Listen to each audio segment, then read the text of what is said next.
Powered by the Inside the Birds podcast. Now, live from inside the Matt Black Kia Studios. It's Football at 4. And Football at 4 on this Happy Hour Friday. It's brought to you by Prop Swap, America's sports betting marketplace. Sell your sports bet, take your profit. Find out how. PropSwap.com. Download the Prop Swap app today. Football at 4, powered by the Inside the Birds podcast. Get it wherever you get your podcasts. And, of course, the new edition is out at the Combine. Adam Caplan, Jeff Mosher, we spoke to a bunch this week. He was there in Indianapolis. Adam as well. We got plenty to dive into. We had Howie Roseman speak earlier this week. We also had Nick Sirianni speak earlier this week. So we got a lot to dive into now with Adam Caplan from InsideTheBirds.com. What's going on, Adam? Michael, good to be with you here from Indianapolis. I'm here for a couple more days. It's been a fun week, no question about it.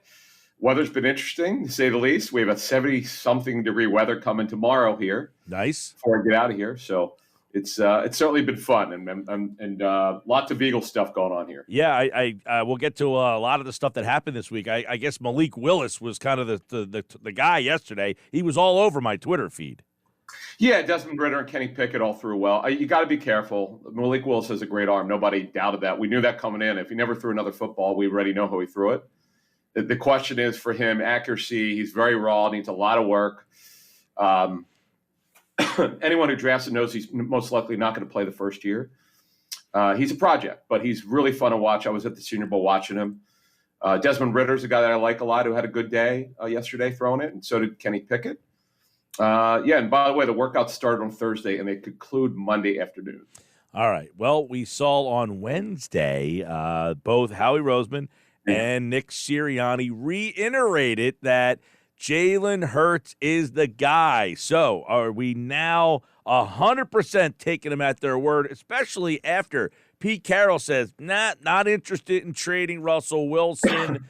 It seems that finding a veteran quarterback, that path might be a little tougher.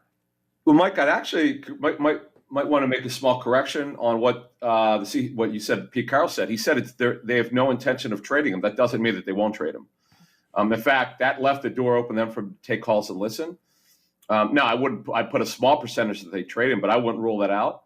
That took me back. I was standing about 5 feet in front of him on Wednesday. I think it was Wednesday, and it had to be Wednesday. And then John Snyder, the GM, spoke later that day and said they're not shopping him. He made that pretty clear. But this is not one where it's saying, like last year, once they got through the angst and the issues they had with Wilson, or Wilson, quite frankly, had with them, it was less about them. It was more about what Wilson had. It was pretty quiet. They get along. But I could just tell you, being there and just hearing Pete Carroll talk, I mean, yeah, I would agree that they don't want to trade him, but I would say there's a small percentage that something happens. So I wouldn't completely rule that out. He did say, I guess, on TV that he's not interested in playing on the East Coast. Wilson. Who, Wilson? Yeah. Yeah. Well, look, number one, he's got a no trade clause, and I never thought it was if you graded like 5 teams that are probable, I would have put the Eagles at the bottom because Russell Wilson wants to win another Super Bowl. The Eagles are a ways away from winning one, though they got in the playoffs, but. I think if you were being honest here, and particularly the people that Moshe and I talked to this week who evaluated the Eagles roster, they thought the staff did a great job. They just didn't think the roster was very good. They've got a lot of room for improvement. We're going to talk a little bit about it. But to get there, Howie Roseman lost a couple compadres to help put this thing together, and he's not too happy about it. Yeah, 2 things. Just before we get there, I would definitely say, to finish your question on Hurts, yes. Clearly, he's the guy. What we could get into that to another time. Why I thought that for the case is for 3 months, but let's get back to the issue with Howie Roseman and it's really funny. I think sometimes he does something on purpose. So like with the Eagles website before he came to the Combine, Roseman made it clear he wasn't happy with the 2 guys leaving. I guess he's friendly with 2 guys who were sort of lieutenants, as they say, like Andy Weidel. Who became assistant GMs now. Brandon Brown in the same division with the Giants and Ian Cunningham in the same conference with the Bears. And that makes them have a little bit more work to do. And he could lose a third guy. When you say lose a third guy, who Well, Weidel interviewed with Pittsburgh. Andy Weidel, yeah. I mean, he's one of 10 people. Yeah, I mean, there's a 10% chance. Yes. Now, what Weidel, has an advantage of he's from Pittsburgh and his first ever job was with the Steelers. So I would up that 1 of 10 to maybe he's got a little bit better chance than most there. But they're not going to do that till after the draft. So the key is here, let's stay with the draft and free agency process through the end of April. This does put a little bit more pressure because being here, Roseman does not run every free agent meeting. He doesn't meet with every free agent or potential for, these, they've got their own guys, 13 guys. And then of course the so-called tampering meetings, the free agent process. Every team does it. And he doesn't have to handle these. They hand them off. It gives them a little bit more stress in terms of having to do work. So it's not, they'll get all the work done. It just gives him more work. So I was surprised. Actually, I shouldn't be surprised. It just is funny how he decided to do it with the team website with Dave Spadaro, and he was a little bit more emphatic. Again, Moshe and I were there to see this in front of us. And I was just like, okay, this is clearly he did this on purpose. He kind of knew he was going to get the question, and he put it out there. In fact, this is kind of like to him a memo. The way I view it, my interpretation is, and he said, we have to do something about this. He's basically saying to the league, we can't be losing good people before the draft process is over.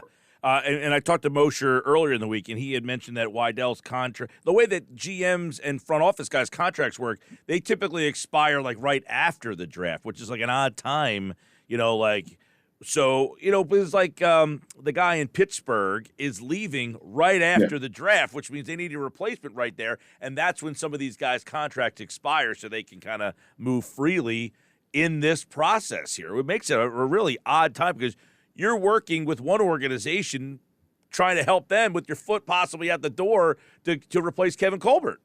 Yeah, it's really not good. By the way, the Eagles cannot block anyone to become a GM. The rules changed the last couple of years. So if Weidl gets the job, if they want to hire him, the Eagles can't block him. So, right. But it won't be until after the draft. That's very clear. Steelers have made that clear. Colbert's not leaving until after the draft.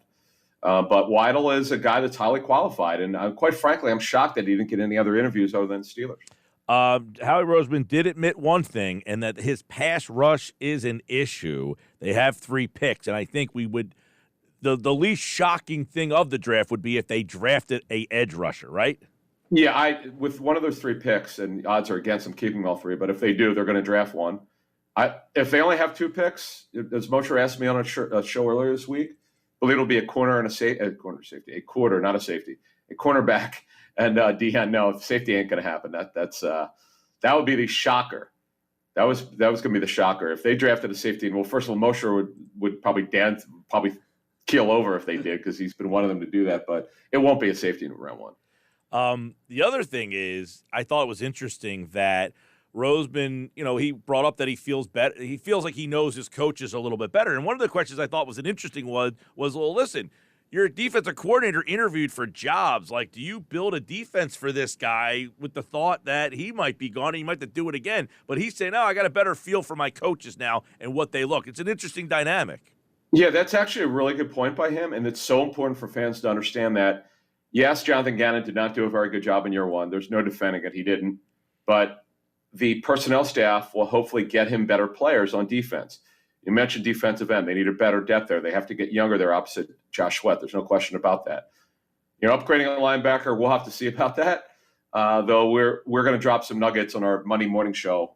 We have a Combine notebook for our listeners for our podcast, which, by the way, you could download on any platform. You could watch it on YouTube, whatever you want to do. And we're going to have some notes about what we think they might do in free agency on the draft. And the key here is for Roseman and Weidl to help these coaches get them more talent at wide receiver, get them D-line help, get them safeties, Mike. They have to do something. They'll do something in free agency, I'm sure, at safety. They don't have a choice, but also draft one. And also outside corner. We've talked about this on your show on Friday at 4 or Football at 4 for several weeks. They've got to get better depth at outside corner. So they've got a lot of work to do, and they got to help the coaches. And you do that by understanding what they need. Well, and one of the things Moshe and I debated about yesterday is you have so many holes. Does it behoove you to trade your picks or use the 3 picks because you're not a normal playoff team here. You do have the holes that 3 players could fix. So he made some interesting points, but I'd like to hear where you kind of stand on. Do you think they should just say, you know what? make the 3 picks. You have too many holes. Get 3 new players in here. Well, here's we made this point, I think, on one of our recent shows. It's really important to understand this. Bill Polian told us last year when he did one of our interviews that there typically are only 12 to 15 first-round picks that are true first-round grades. Yes, 32 picks have to be made, but they're only really, truly 12 to 15 guys who should be drafted in the first round. Well, the Eagles have, 15, 16, and 19? So at 19, you can't say for sure they're going to trade it, but odds are that they're going to try to trade out of that pick and try to trade down and get more picks. That's just the reality of it. Now, you just don't you don't make a pick just because you have it. It's all about the value. Where's your grade? When the Eagles have struggled under Howie Roseman, Mike, they would take players like Marcus Smith, who had a late second-round grade for most teams that I talked to in that 14 draft. I didn't even know. When I was at ESPN, I reported that the Eagles were very strong on him. I remember going to the NFL Insider Show and saying that. I didn't know that he was going to go in the first round, to tell the truth. I was surprised by that. He was a top 60 pick-ish, top 50. You don't want to get into that situation. I could also tell you with that Marcus Smith pick, they tried to trade out. Similarly, when they tried to trade out of the pick that wound up being J.J. Arcega-Whiteside, just didn't work out. But you don't want to force the board. That's the worst thing you can do. All right, Adam Caplan, Football at 4. Let's look at some free agent notes, some combine stuff. Jason Kelce, they sent him a keg. Is that going to be enough? Yeah. What our understanding is, and Jeff and I have similar information, that he's probably leaning towards coming back, but it's not done yet. He could change his mind. He's healthy. I'm told he had this knee issue, this recurring issue for a couple of years. It would flare up. I don't know what it is, tendonitis. Who knows, Zach, what it is, but it would flare up and it'd go away. He ended the season healthy. Be honest with you, it's been the first time in many years where he just felt really good. Comparatively, he had the dislocated elbow the year before that. One year he broke his foot, which is really under discussed. He toughed it out, or broken toe or something like that. It was definitely a foot or toe issue. But he ended the season healthy. So odds are that he's coming back. And as we first reported last spring, he's got a $30 million roster bonus due on June 3rd. If he wants to come back, they have to redo his deal. There's no debate on that. The challenge for them will be to make him the highest paid center, not only in NFL history, the highest paid center. He deserves it. He was an all-pro.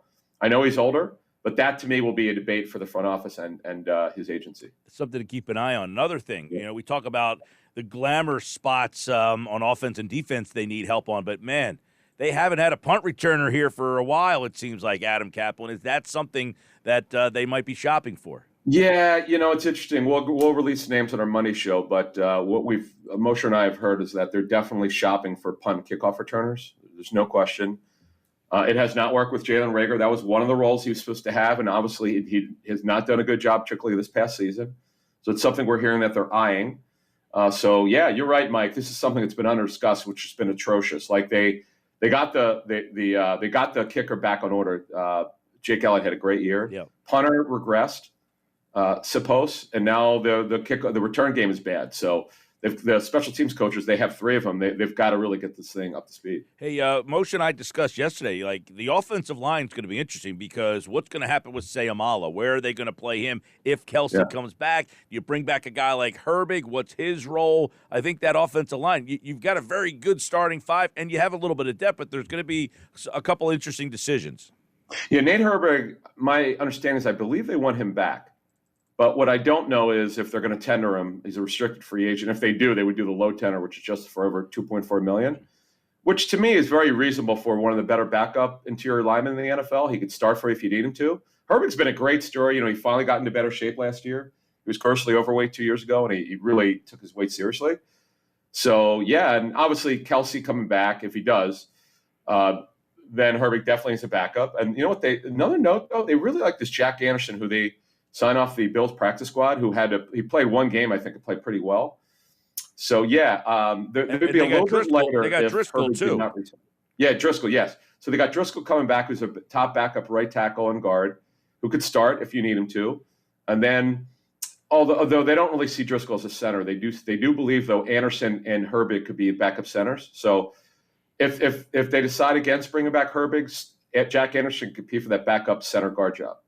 Adam Caplan, Football at 4. Miles Sanders, his name came up about contract extension. Roseman said, I don't want to talk about it, but is Kenny Gainwell the main backup to him this year? That's my sense from being out here, is that Gainwell, barring something unforeseen, will be the number 2 running back. I don't know what happened to his role in the second half of the season. I haven't gotten clarity what happened.